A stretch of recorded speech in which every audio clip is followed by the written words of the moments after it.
"Get in or you'll freeze out here," Caleb said, leaning over to push open the passenger door of his pickup, the engine humming softly beneath the rain.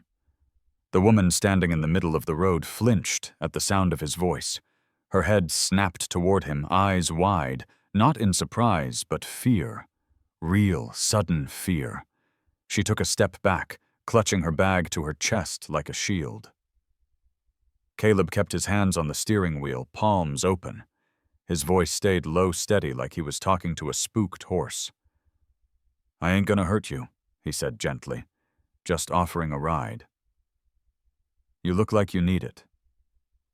She shook her head slightly, her chest rising and falling fast. Her coat was soaked clean through, and the wind was pushing the rain sideways now, slicing across her like needles. But she didn't move toward the truck.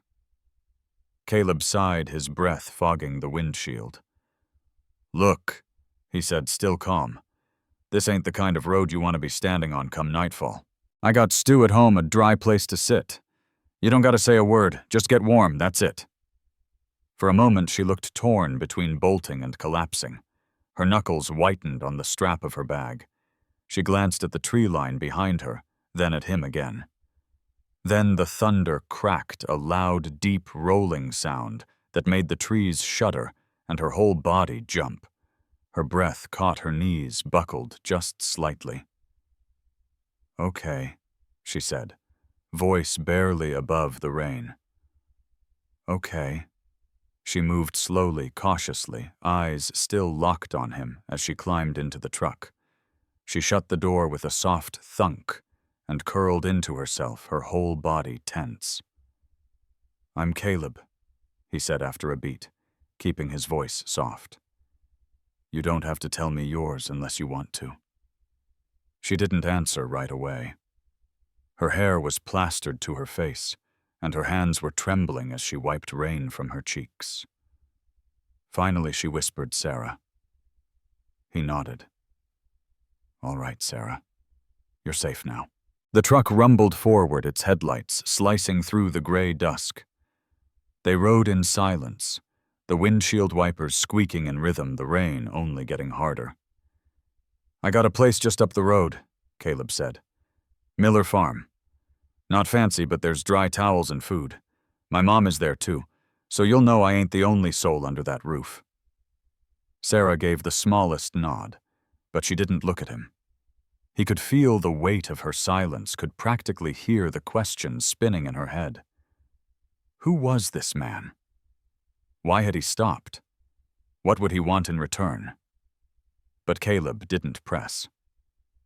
They turned off the main road onto a gravel drive flanked by bare pecan trees. At the top of a slight hill stood a weathered farmhouse with a wraparound porch and a light glowing from the kitchen window. He pulled up beside the barn and pointed toward the small cabin out back. "You'll stay there. Got heat. Bathroom works. I'll bring you some blankets and food." Sarah finally turned to him, and her voice cracked when she asked, "Why are you doing this?" He looked out the windshield at the falling night. "Because you looked like you needed someone to stop, that's all." A long pause. Then she reached for the door and stepped out into the mud. That night Caleb brought a tray with hot beef stew cornbread and sweet tea to the guest cabin. She opened the door without a word, took it, and nodded once. Her eyes were still guarded, but no longer frantic. Later back in the main house, Caleb checked on his mother.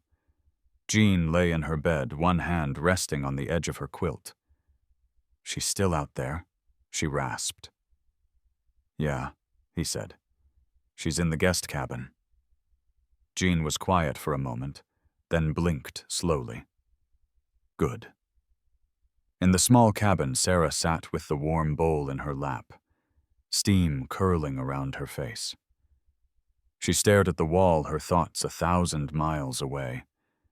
But when she closed her eyes, she didn't see the rain anymore. She saw a stranger's face, not threatening, just steady, and a truck that had stopped when no one else would. It wasn't trust, not yet, but it was something. And in her world, that was rare.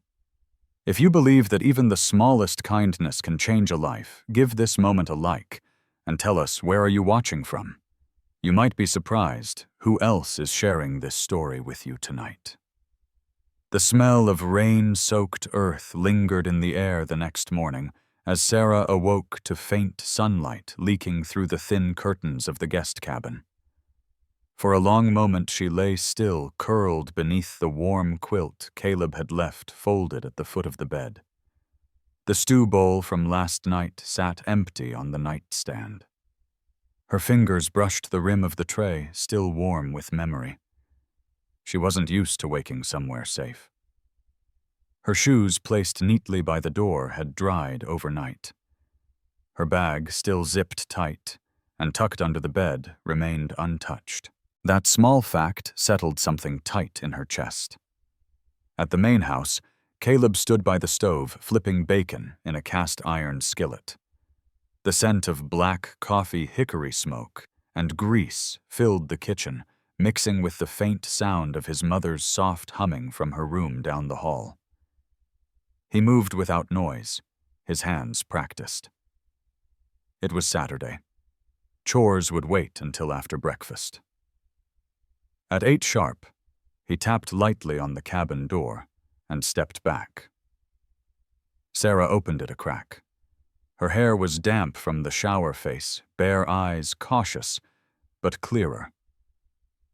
"I made breakfast," he said. "You don't have to eat with us, but you're welcome." She hesitated. "Us, my Mama Jean. She don't say much these days, but she appreciates company." Sarah glanced over his shoulder toward the house, then back at him. She wasn't used to being invited. Not without suspicion, not without strings. Still, she nodded. "I'll come." Inside the kitchen was warm with morning light, and something gentler, a kind of rooted calm that settled in the old floorboards. Jean sat in a high-backed chair beside the window, a wool shawl draped over her shoulders. Her gray hair was neatly braided down her back, and her eyes, though dulled by the stroke, sparked with a flicker of recognition as Sarah stepped in. "She's real pretty," Jean murmured, her voice soft and uneven. Caleb smiled faintly.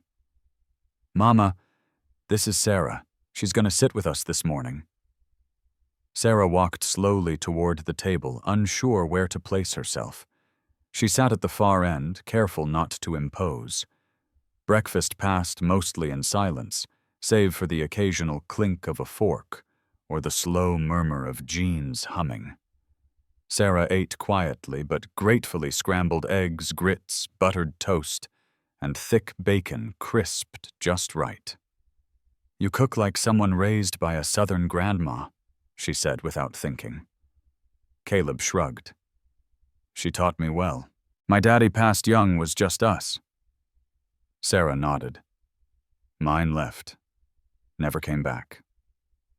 They didn't speak after that, but something shifted softly between them. After breakfast, Sarah stood to help with dishes, but Caleb waved her off. "You're not staff," he said. "You're a guest." "I can still contribute," she replied, not unkindly. "It's been a while since I felt useful." He hesitated, then handed her a towel. "Then you dry, I'll wash." They moved around the small kitchen like people relearning a dance, familiar in silence. She asked about the farm. He told her free-range chickens, a few head of cattle, peach trees that hadn't borne fruit in 2 seasons, a busted tractor he kept fixing because he couldn't afford a new one. Outside, the sun broke through in slanted beams, drying the muddy ground in golden streaks. Caleb opened the back door and motioned her toward the yard. "You feel up to meeting the girls?" Sarah blinked. "Girls." He nodded toward the coop. "The hens. I named them after jazz singers. Nina's the loud one. Edda's always broody." A smile tugged at her lips, the first real one since she'd arrived. "Lead the way." The air was fresh and sharp as they stepped out. The chickens clucked in greeting, pecking around the coop like queens of their domain. Sarah knelt beside the fence, watching them. "They're peaceful," she said. More than some people I know, Caleb muttered. She looked over her shoulder at him. Do you always take in strays? He paused. Just the ones who look like they've forgotten they're worth saving. Sarah didn't respond, but the words lingered. Later that afternoon, while Caleb repaired a section of fencing, Sarah sat on the porch with Jean. She offered to massage the old woman's hands, surprised when Jean nodded almost immediately. Her fingers were trained. Precise, gentle pressure along the stiff joints, rhythmic kneading up the forearms. Jean's eyes fluttered closed. You used to do this, Caleb asked from the doorway, arms crossed. Physical therapy. Mostly elderly care. Stroke recovery. She's been stiff for months. You're the first she's let touch her like that. I think she's lonely. Lonelier than even she knows. So are you, he said softly. Sarah's hands stilled for a moment, then resumed. You don't know me. I know what people look like when they stop believing in soft landings. She swallowed hard. As the sky dimmed toward dusk, Sarah stood to return to the cabin. Thanks for letting me stay. Caleb held the door open. You can stay longer. No strings. She looked at him, unsure whether to trust the offer. But behind him, Jean lifted a hand, slow, shaky, but deliberate, and waved. Sarah's breath caught. She waved back. And for the first time in weeks, she didn't feel like a ghost. That night, as she lay beneath the quilt, the rain started again, soft, steady, like a memory falling back into place. She pressed her hand to her chest over the place that had gone cold long ago. It didn't feel so empty now. The next morning brought a gray stillness to the farm. Fog hung low over the fields like a thin blanket, and the dew clung to every blade of grass. Sarah stepped out of the cabin wrapped in one of Jean's old cardigans, the sleeves too long for her arms. Her boots made soft prints in the damp earth as she walked toward the main house. Inside, she found Caleb at the dining table, sorting through a worn stack of bills. His brow was furrowed, a pencil between his teeth. He looked up as she entered, the frown melting instantly. Morning, he said, nodding toward the coffee pot. It's fresh. Sarah poured herself a mug. Everything all right? He hesitated, then folded the bills into a neat pile. Just the usual dance with the electric company. I pay a little, they threaten to cut me off. I pay a little more. Sarah didn't press. Instead, she sat across from him, sipping her coffee. Silence stretched between them, comfortable now, like a blanket they both pulled around their shoulders. I can help, she said suddenly. With the bills, he chuckled softly. Appreciate it, but I wouldn't feel right. No, she said, with your mother. Caleb's eyes lifted. I noticed she favors her left side, Sarah continued. She's got partial control of the right, but it's weakened. If you let me work with her an hour a day, we can rebuild some of her function, maybe even her speech. He blinked. You'd do that? She gave a small shrug. I need to do something. I need to remember who I was before everything. Caleb leaned back in his chair, watching her. All right, he said after a beat. We'll give it a shot. That afternoon, Sarah began her sessions with Jean. At first, it was just simple stretches. Jean was resistant, her body stiff and slow to respond. But Sarah's touch was patient, her voice soft, coaxing each finger to move each joint to release. By the third session, Jean's hand could close around a rubber ball. By the fifth, she smiled when Sarah entered the room. Caleb watched from the doorway, most days, arms crossed, quiet. But his eyes were never still. They followed Sarah's every move, the way she crouched to adjust a knee brace, how she praised Jean's smallest victories like they were gold medals. One morning, Sarah brought music into the room, Jazz, soft, steady rhythms. Jean's eyes lit up at the sound. "She likes Billie Holiday," Caleb said, leaning against the doorframe. Sarah smiled. "She's got taste." The days began to settle into a rhythm.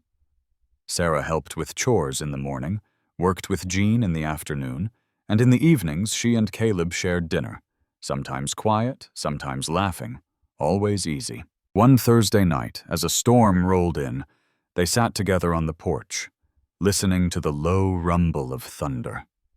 "Why'd you leave your job?" Caleb asked quietly, eyes on the horizon.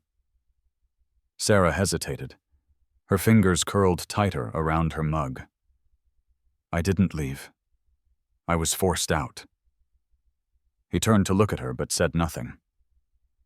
"I was working at a private rehab clinic," she said slowly. "The patient was the son of a powerful man. He wasn't responding to treatment. I told the family the truth politely but honestly." She paused, her voice tightening. 2 weeks later, I was accused of misconduct. No evidence, just whispers. They said I was inappropriate." She looked down. "The board didn't even question it. I was gone before I could defend myself." Caleb exhaled. "You ever fight it, I tried. But the system, when you're just a woman and the accusation is enough to stain you, doesn't care about the truth." Silence fell between them. The thunder cracked again. "I'm sorry," he said. Sarah glanced at him. "Don't be. I needed to fall apart. I didn't know it then, but now. Maybe I do." He nodded. "Sometimes the storm clears out what needed breaking." They sat in the hush that followed the only sound, the tapping of rain against the tin roof. Later that night, Sarah couldn't sleep. She stood by the cabin window, watching lightning spider across the sky. Her chest felt tight, not with fear, but something else. Something she hadn't felt in a long time. Hope. The next morning she found Caleb in the barn, wrestling with a jammed feed machine. His shirt clung to his back with sweat hands greasy and scratched. "Need help?" she called. He looked up and grinned. "Got a PhD in mechanical engineering hiding under that therapist's badge. Try me." Together they worked the bolts loose, her small hands reaching where his couldn't. At one point he reached past her, their shoulders brushing, and they both froze. For a second, neither spoke. Then the machine rattled to life. Sarah grinned. "You owe me." "I'll add it to your tab," he said, voice low. They didn't talk about the moment again, but it sat between them now, warm, unspoken waiting. That evening, Jean sat up straighter than she had in weeks. Sarah helped her to the porch, bundling her in a blanket. "Sunset's beautiful," Jean murmured. "It is," Sarah agreed. Caleb came out with a bowl of peach cobbler and 2 spoons. He handed one to Sarah, then passed the bowl to his mother. She took it with a shaky smile. "Not bad for a girl with nowhere to go?" he said, glancing sideways at Sarah. She nudged him gently. "Not bad for a man who thinks chickens are jazz legends." They laughed. And for the first time, the porch didn't feel like a place to escape the rain. It felt like home. The air was crisp the next morning, carrying the scent of hay and wood smoke. Sarah stepped into the barn with purpose, a leather-bound notebook tucked under her arm and a towel draped around her neck. She found Caleb up on a ladder fixing a bulb that had long since given up its ghost. "Morning," she said, looking up at him. He grunted in greeting, fiddling with the socket. "You're up early. I promised Jean I'd try a new hand strength routine with her today. Thought I'd review the plan first." She opened the notebook, flipping through detailed sketches of muscle groups, target exercises, and notes on Jean's progress. He climbed down, wiping his hands on a rag. "You always this meticulous?" Sarah smiled, half proud, half sheepish. "Used to be part of my job to plan 2 weeks ahead, adjust on the fly, and justify every stretch with a medical reason." He looked at her serious now. You were good at it, weren't you? I was, she said quietly. Jean was sitting upright in her recliner when Sarah entered the living room. A soft, instrumental track played from an old stereo, and sunlight filtered through gauzy curtains, giving the room a golden warmth. Sarah knelt beside her, placing a soft foam ball in Jean's hand. All right, Miss Jean, she said, her tone light but focused. Let's show this little ball who's boss today. Jean smirked, then slowly began to squeeze. It was the first day she didn't need a verbal cue. Sarah's eyes shone. Caleb stood in the doorway unnoticed for a moment, watching the two women. His mother, once a proud, sharp-tongued matriarch, reduced to quiet stasis, gritting her teeth, now trying to raise her right arm. Sarah held her elbow, encouraging her whispering praise with every centimeter of movement. That afternoon, while hauling buckets from the well, Caleb turned to Sarah, who was adjusting the gate hinge nearby. Would you want to stay? He asked. She paused, eyes narrowing slightly. You mean longer than a few days? He nodded. Maybe a few weeks, maybe more. Sarah didn't answer right away. The idea lingered warm and dangerous. I'd like that, she said finally. If you're sure. I am, he said. This place has been quiet too long. That night they sat out on the porch again, but this time it was different. The silences had shaped to them now, like two people listening to the same melody from opposite ends of a room. Sarah sipped her tea, while Caleb tuned the old radio beside him, static flickering between country songs and baseball games. You know, she said, when I was little I used to think farms were like fairy tales. Rolling hills, sunflowers, family dogs. Caleb raised a brow. You were lied to. She laughed clearly. There was a beat of silence.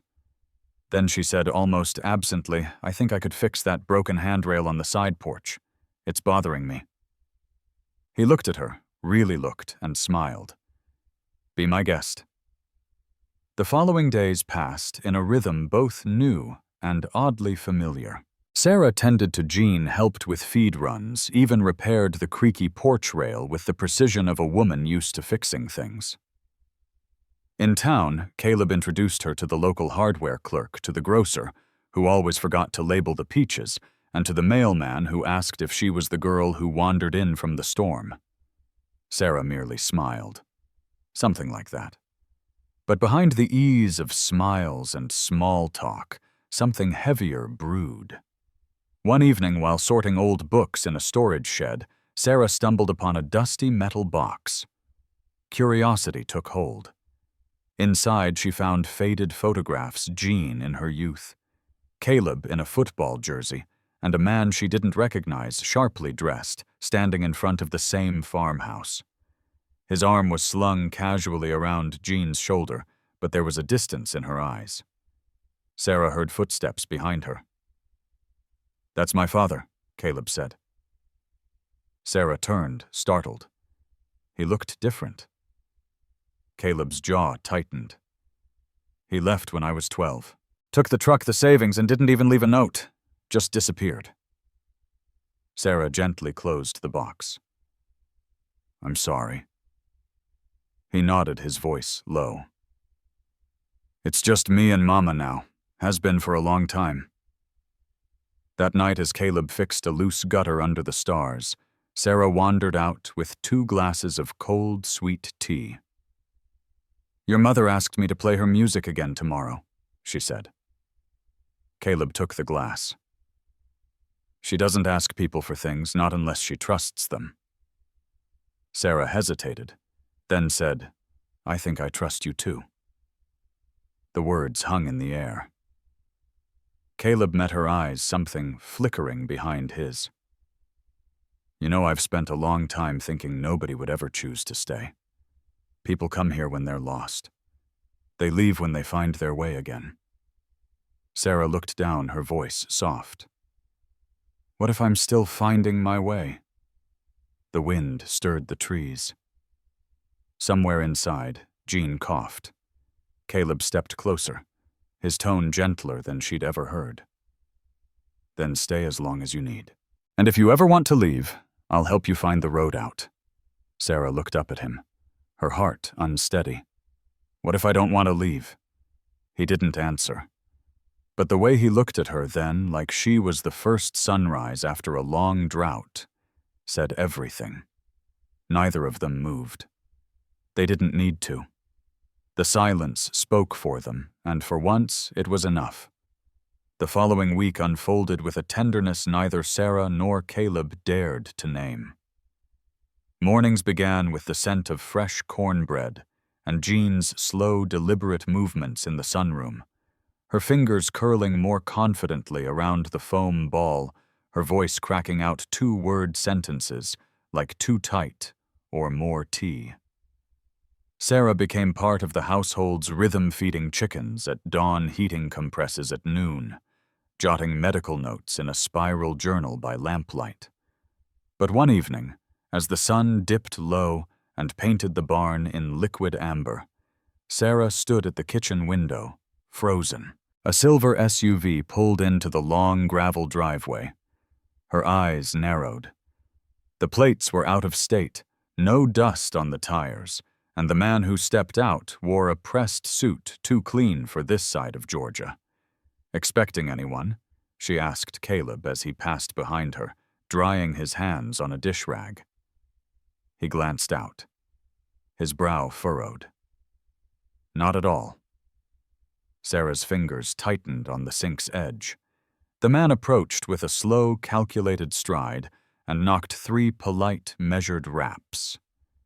Sarah's breath hitched. Caleb opened the door, but Sarah was already halfway down the hall, her posture alert.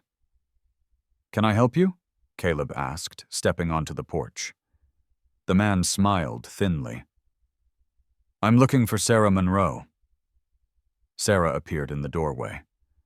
Her expression, half fury, half dread, stopped the man mid-sentence. "Dr. Monroe?" He corrected himself, lips twitching. "I was hoping for a moment of your time." Caleb looked between them. "You know him?" She didn't respond right away. Then, "This is Dr. Hammond. He's from my old clinic." Hammond's smile tightened. "I represent the Board of Physicians overseeing your review." Caleb stepped forward. "This isn't the place." But Sarah raised a hand. "It's all right. Let him speak." Hammond pulled a crisp envelope from his jacket and handed it to her. "The review is closed. Charges were dropped. There will be no permanent mark on your record. The patient's family withdrew their complaint." Sarah blinked. "Why are you here then?" I came because the board recommended reinstatement, but I also came because I wanted to see for myself why someone with your reputation vanished into the rural South. Caleb bristled. "That's none of your business." Sarah opened the letter. Her eyes scanned the page, but the words blurred with memory. The mother's screaming in the ER, the flatline tone, the unbearable silence afterward. Hammond stepped back, his voice softening. "You were one of the best. Come back, Sarah. The hospital wants you. You have a second chance." With that, he turned and walked away. They stood in silence as the SUV disappeared down the dirt road. Sarah's fingers crushed the envelope. Later on the porch, she sat beside Caleb, silent for a long while. The sun had slipped below the hills, leaving only the whisper of crickets and the creak of the swing.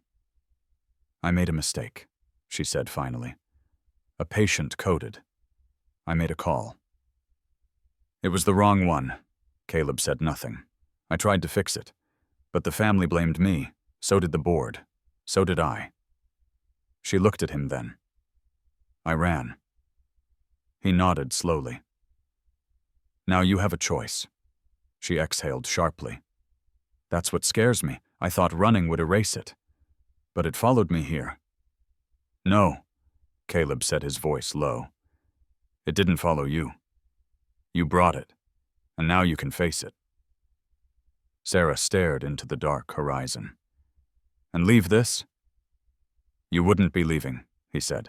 You'd just be seeing where this leads. A pause. Then from the shadows, Jean's voice croaked out, startling them both. Don't waste a second chance. Sarah turned. Jean sat in her wheelchair behind the screen door, eyes watery but sharp. The next morning, Sarah rose early. The smell of fresh biscuits hung in the air. Jean's favorite gospel tune played faintly from the record player. Caleb stood at the sink, scrubbing mugs. Sarah walked in her backpack, slung over one shoulder.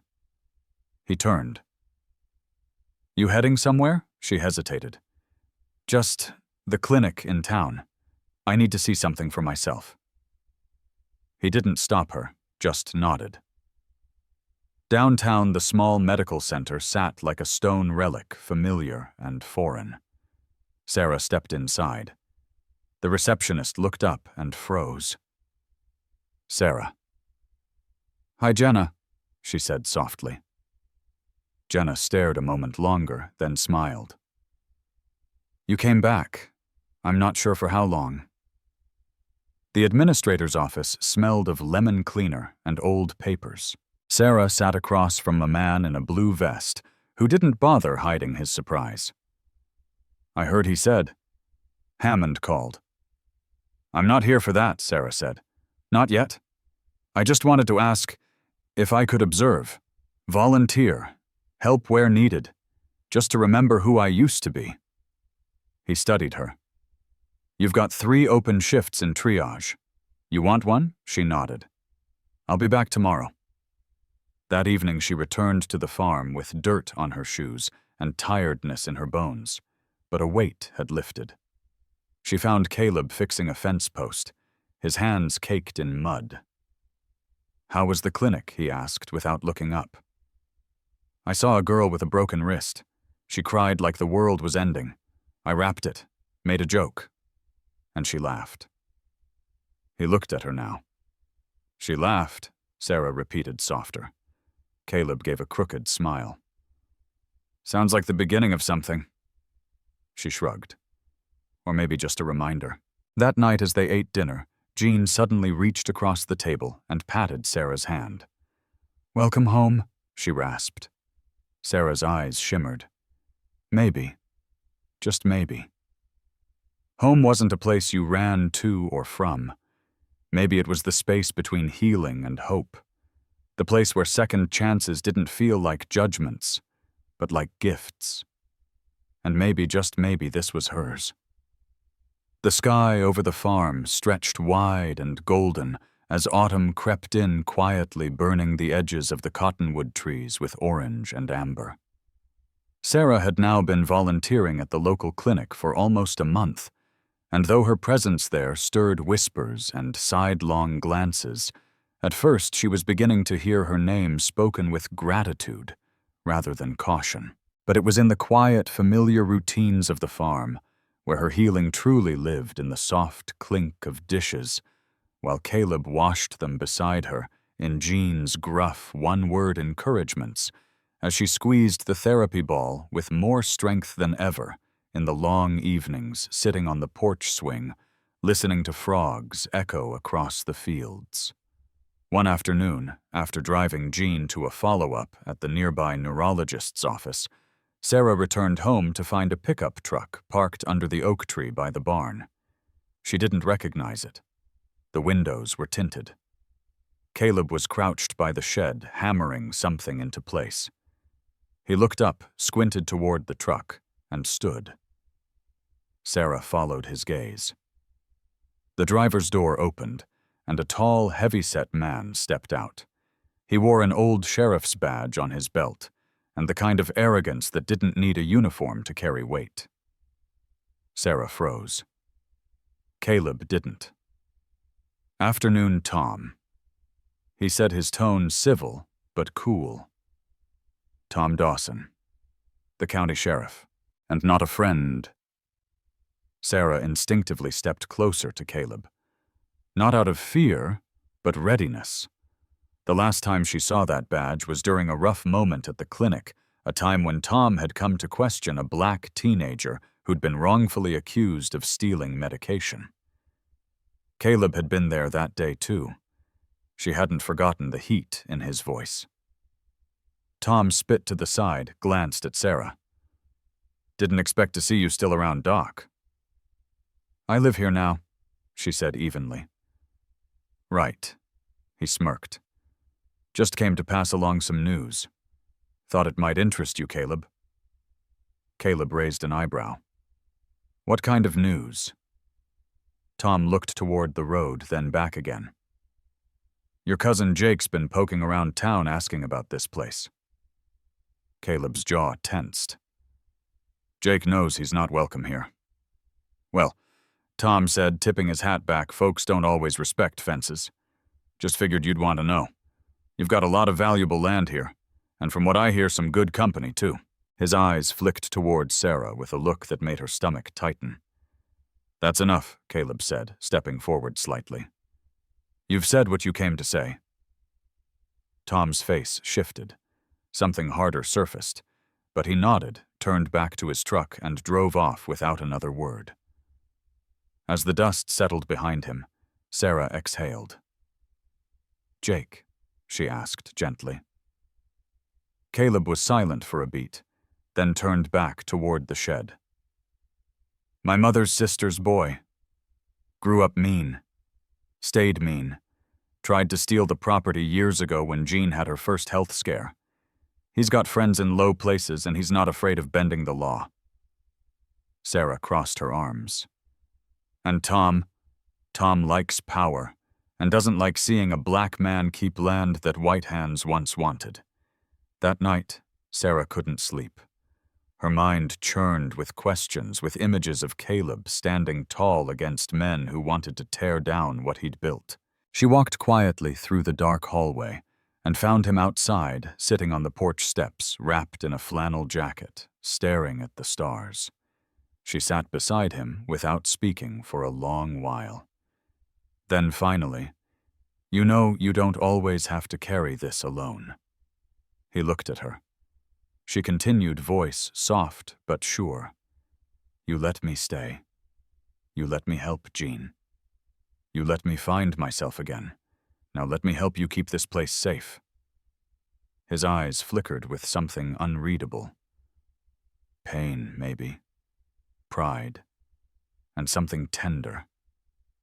"You think I don't want to lean on someone," he said, voice low. "But every time I did, it cost me."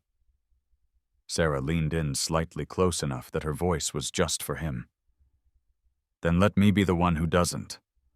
In the days that followed, she noticed Caleb become more guarded, less about her, and more about the boundaries of his world. He double-checked the locks on the gates, installed a new camera above the main barn. Jean noticed too. One morning, while Sarah helped her with her stretches, Jean grunted and said, "The boy's been scared since his daddy died.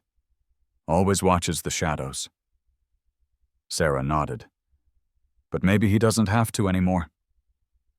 That afternoon, while Caleb was tending the back pasture, Sarah drove into town, not to the clinic, but to the local attorney's office. She left with a manila folder pressed against her chest and a quiet determination in her jaw. That evening after supper, she laid the folder on the kitchen table and opened it. Caleb raised an eyebrow. "I added myself to the land trust," she said, voice calm. "As co-caretaker. Just until Jean recovers." He stared at her. "Sarah?" "No. Listen," she interrupted gently. "If Jake or anyone else comes sniffing around with a plan to force something, medical claim, legal ownership, family trickery, it'll be harder with me there. I know the law. I know how these people think." He remained silent. She added, "You didn't ask for this, but you don't have to be alone in it either." After a long pause, he reached for the folder, flipping through the pages. The signature lines, the notarization, and then without a word, he walked to her and wrapped his arms around her, slow, firm, grateful. Neither of them said a thing for the rest of the night. But something between them had changed. Not just trust. It was the beginning of something unspoken but undeniable. A shared line in the dirt, a silent vow, a promise that neither storm nor shadow would break what they were starting to build. Together. The morning broke with a deep chill in the air, the kind that signaled the heart of fall had arrived in Arkansas.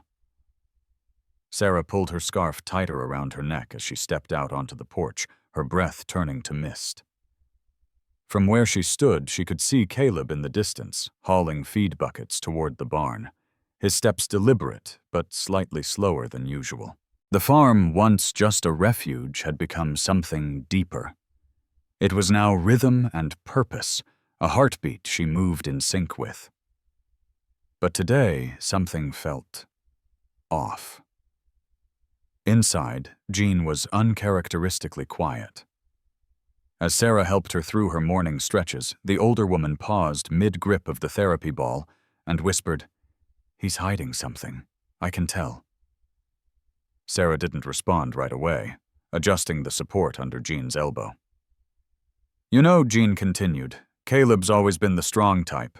Silent, too, like his father. But when he starts closing doors behind him, it means the past is stirring." Sarah looked at her. "Do you know what that past holds?" Jean exhaled, her voice turning into a low rasp. Enough to know he's scared of losing more than land. Later that afternoon, Sarah found Caleb at the back fence, surveying the far woods. His brow was furrowed, the corners of his mouth tight. She approached quietly, placing a thermos of hot cider on the fence post beside him. He nodded a thank you, but didn't look her way. "Talk to me," she said, her voice soft. "There's been movement," he replied after a pause. "Neighbor said someone's been camping just outside the property line. Jake, maybe. Or someone working for him." Sarah's stomach twisted. "You think they'll try something?" "They always try something," he muttered, then finally turned to face her. "But I won't let them take what's left of my family, Caleb." She reached out her fingers, brushing his jacket sleeve. "We're not waiting for them to act first, are we?" He hesitated. "I've been looking into legal reinforcements. Boundary reinforcements, too." Sarah's eyes narrowed. "You mean traps?" "No," he said firmly. "Nothing like that. But motion sensors, floodlights, maybe a few quiet friends from back in the army who owe me favors." Her heart tightened. "You shouldn't have to go to war to keep your home." "I'm not going to war," he said, gaze steady. "I'm protecting what's mine." The silence between them stretched, broken only by the rustle of dry leaves. Then Sarah stepped closer. "Let me help. I mean really help. Not just paperwork. I want to be part of this, Caleb not watching from the porch." He looked down at her, the tension in his shoulders beginning to ease. "You already are." That night, as the sun dipped low, painting the sky in bruised purples and burnt gold, Sarah stood in the old hayloft with Caleb helping him install a small camera that overlooked the rear pasture. "This place means more to you than just land," she said, as she held the ladder steady. He looked down at her. "It's memory. It's sacrifice. My father worked 2 jobs to buy every acre. My mother nearly lost her life giving birth to me in that house. Every beam, every stone is someone's struggle." Sarah felt the weight of that in her chest. And then with a breath she said the thing she'd been holding in. "I know what it's like to lose everything and not be able to stop it." Caleb paused halfway through screwing in the mount. She continued. "My brother was sick. Early onset ALS. I was fresh out of med school ready to change the world. I threw everything at trying to help him research experimental programs, you name it, but I couldn't save him." Caleb came down the ladder slowly, quietly.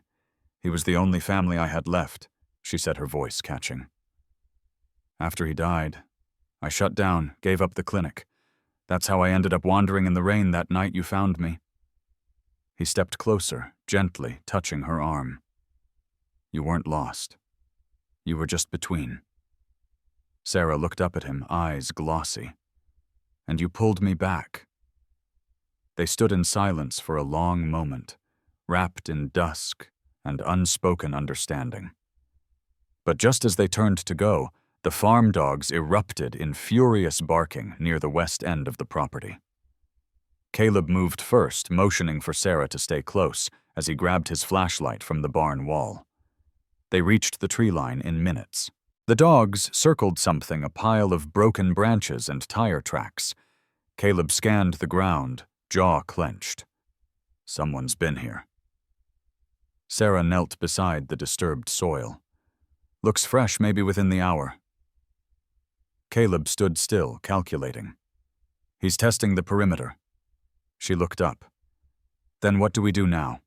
We finish securing the land. Tomorrow I'll bring in extra help. And we alert Tom. Sarah's eyes hardened. You think he'll do anything? Caleb's voice was low. He may not act, but I want it on record. Back at the house, Jean was waiting by the window in her robe, eyes sharp. He's here, isn't he? She said as they entered. Caleb nodded. He's watching. But I'm watching back. Sarah helped Jean back to bed later, but as she pulled the blanket over the older woman, Jean gripped her wrist tightly. You've changed, my son, she whispered. I can see it. Sarah smiled softly. He's changed me too. That night, Sarah sat by the fireplace long after Caleb had gone to bed. The flame danced low, casting flickers of gold against the dark wood walls. She held a photo she'd found in Jean's old keepsake box, Caleb as a boy, grinning beside a younger Jean, both in overalls, dirt-streaked and beaming. This was more than a farm. It was legacy. And now it was hers to help defend.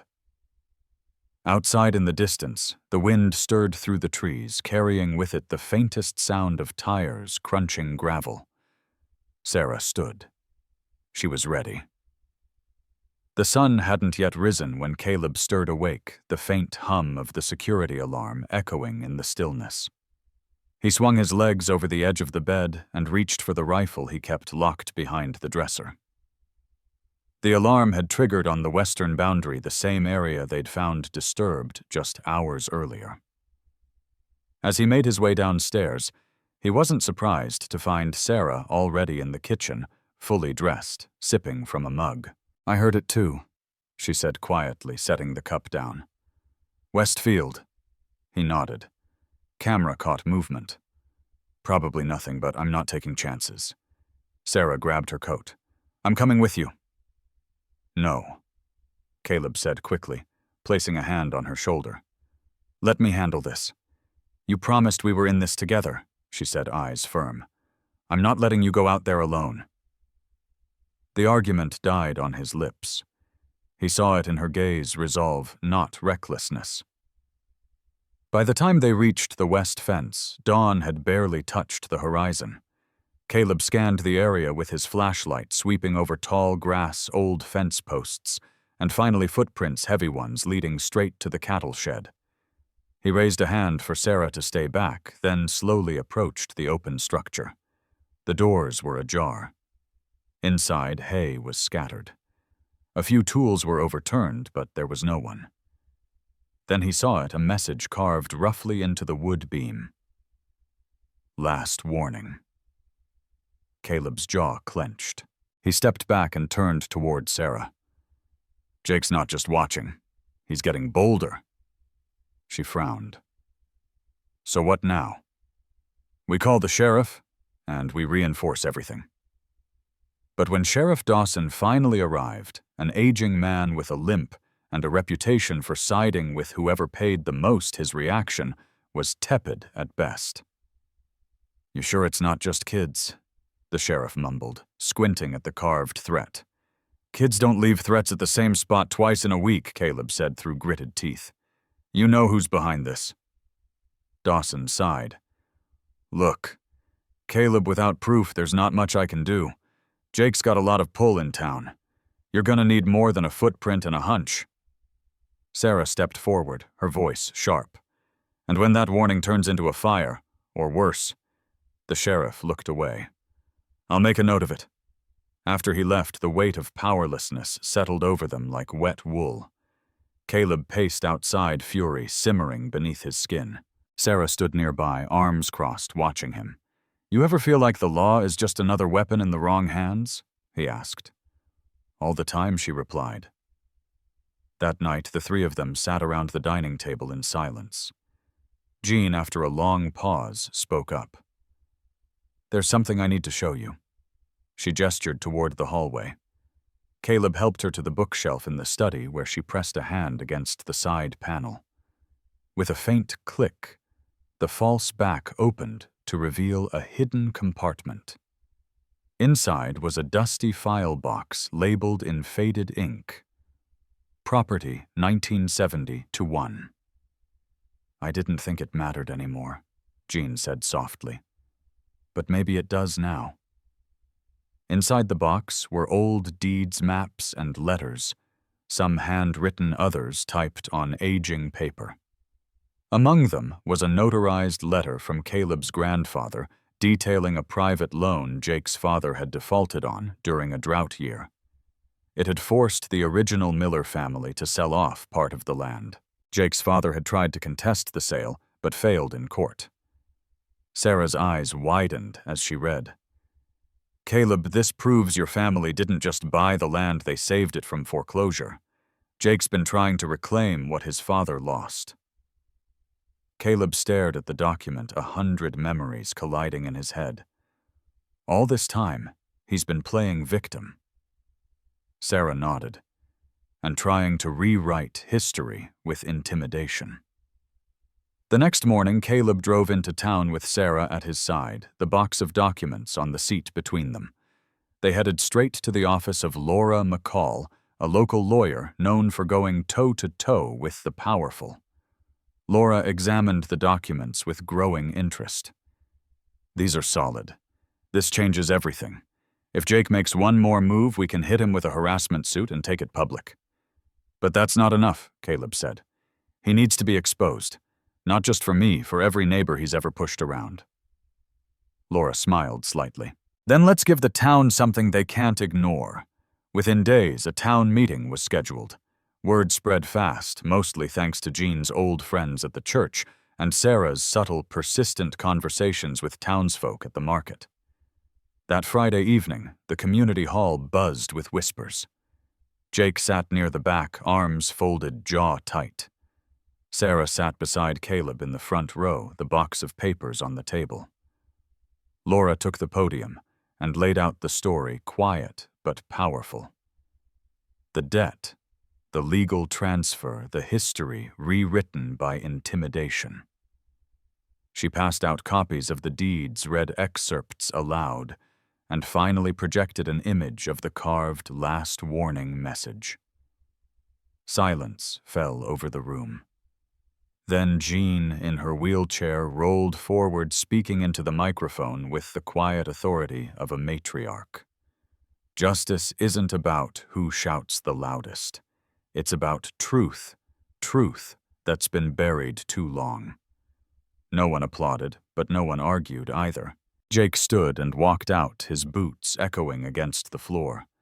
The sheriff followed moments later, his face unreadable. Caleb turned to Sarah, breath caught in his throat. We did it. Sarah smiled. No, you did it. I just stood beside you. Caleb took her hand, his voice low. You stood beside me when no one else would. I don't think I could ever forget that. She leaned her head against his shoulder, the tension of weeks finally lifting. Outside the hall, the first stars appeared above the quiet fields. Back at the farm, Jean fell asleep by the fire, a smile tugging at her lips. And on the porch, Sarah looked at the man beside her, heart-open fears finally quiet. You know, she said, I came here lost. I never expected to find home again. Caleb looked out across the land his father died protecting. Then maybe we both saved something.